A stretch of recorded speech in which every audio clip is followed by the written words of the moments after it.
Seja bem-vindo à primeira edição do programa Sabia Que? Um espaço que levará até si as principais curiosidades sobre a história do Parlamento angolano. A cada episódio, abriremos juntos um novo capítulo, páginas que marcaram e continuam a marcar a construção da Casa da Democracia angolana. E hoje, no nosso episódio de estreia, vamos falar sobre a evolução histórica do Parlamento angolano. Saiba como tudo começou, quais marcos elevaram a voz do povo. Fique conosco, porque a história começa agora.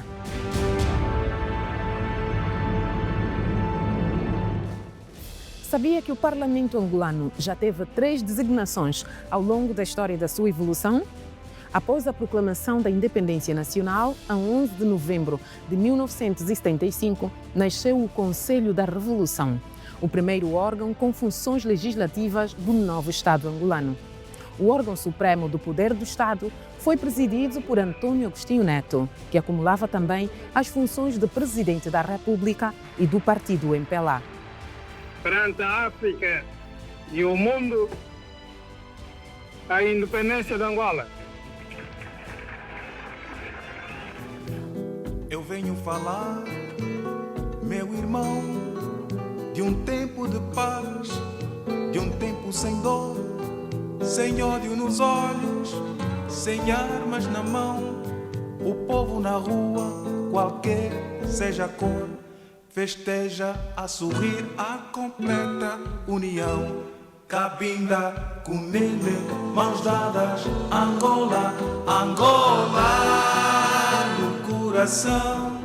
Coube ao Conselho da Revolução, com base na Lei Constitucional de 1975, aprovar a primeira lei e o primeiro decreto-lei do país referente à definição da estrutura do governo, que naquela época estabeleceu 10 ministérios e 7 secretarias de Estado. Foi durante a vigência deste órgão que se abriu o caminho para a cidadania angolana, face à emissão do primeiro bilhete de identidade, a 8 de janeiro de 1976. A 11 de novembro do mesmo ano, segue-se outra medida estruturante.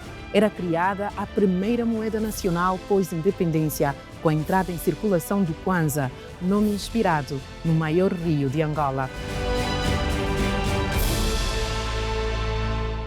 5 anos mais tarde, com a aprovação da Constituição de 1980, o Conselho da Revolução deu lugar à Assembleia do Povo, que passou a exercer o poder legislativo durante o período do sistema do Partido Único.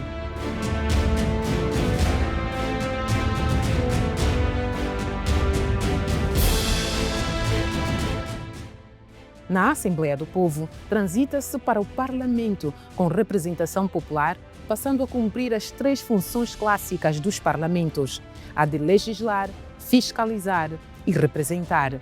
A seleção dos deputados eleitos por voto colegial, após a auscultação popular realizada nas províncias, obedecia inicialmente à representação de 7 tipos de estratos sociais, sendo obrigatória a inclusão de camponeses e operários, para além da classe dirigente de políticos, dirigentes da administração, intelectuais, membros das Forças Armadas e organização de massa, como a OMA ou a UNTA.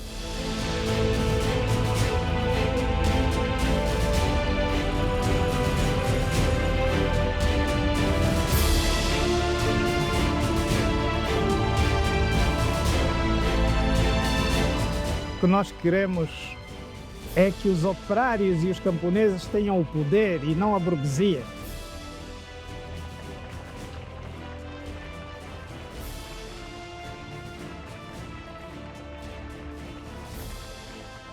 O mais importante é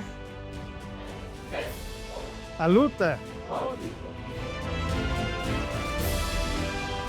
Este período ficou ainda marcado pela crescente capacidade do poder de fiscalização do Parlamento. Entre 1989 e 1992, o governo passou a submeter à apreciação da Assembleia do Povo, quer a proposta do Orçamento Geral do Estado, OGE, quer o balanço da execução do programa do governo e o Plano Nacional, sessões em que participavam o Ministro das Finanças e o Governador do Banco Nacional de Angola, que, além de tomarem a palavra, respondiam questões dos deputados.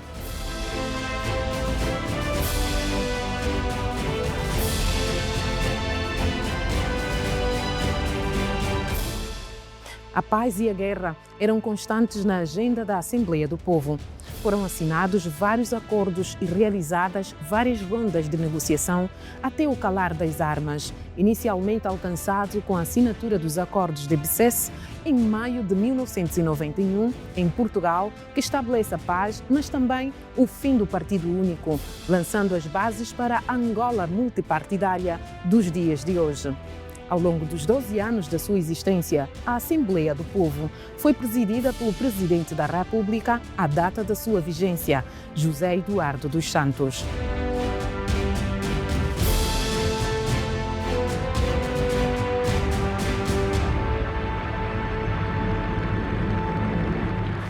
Demos um passo muito importante com a investidura da Assembleia Nacional. Realmente a democracia se vai consolidar, estou absolutamente convencido. Em 1992, na sequência da abertura do multipartidarismo e da realização das primeiras eleições gerais, nasceu a Assembleia Nacional, instituição que representa todos os cidadãos angolanos através dos seus deputados. A 26 de novembro de 1992, tem lugar a primeira sessão da Assembleia Nacional, o Parlamento, que vigora até hoje. Constituído por 220 deputados, eleitos por 2 círculos eleitorais, o nacional e os provinciais, um mandato de 5 anos.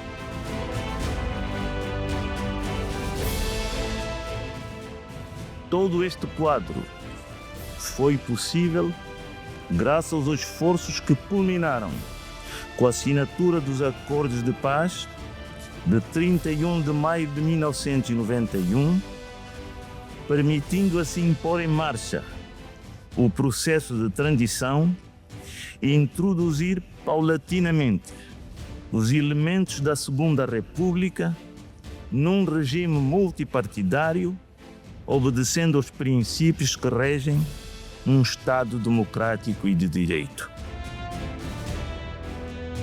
Hoje, a Assembleia Nacional continua a desempenhar um papel fundamental na consolidação da democracia, aprovando leis, fiscalizando a ação do Executivo e representando a vontade do povo. Foi a Assembleia Nacional que estabeleceu a autonomia financeira do Parlamento angolano, pois até a sua Constituição, em 1992, os deputados não auferiam salário. Recebiam, sim, apoio logístico, ou seja, alojamento, transporte e alimentação. Foi também durante a vigência da Assembleia Nacional que se alcançou a paz definitiva, com a assinatura a 4 de abril de 2002 do Memorando de Entendimento para o Restabelecimento da Paz em Angola, o Memorando de Entendimento complementar ao Protocolo de Lusaka. Num contexto de paz definitiva, a Assembleia Nacional escreve uma das suas mais importantes páginas.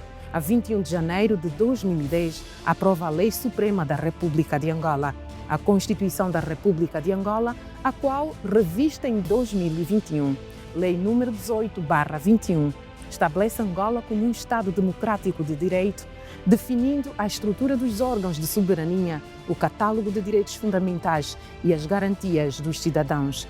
Até a data, a Assembleia Nacional foi dirigida por 5 presidentes distintos, eleitos por unanimidade.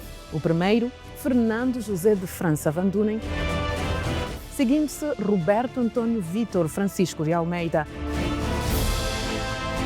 Fernando da Piedade Dias dos Santos, Antônio Paulo Cassoma, Carolina Cerqueira e, atualmente, Adão Francisco Correia de Almeida, o 6º presidente da Casa das Leis. Quer saber mais sobre a história do Parlamento angolano? Aguarde pela próxima edição do Sabia Aqui, o Parlamento mais próximo do cidadão.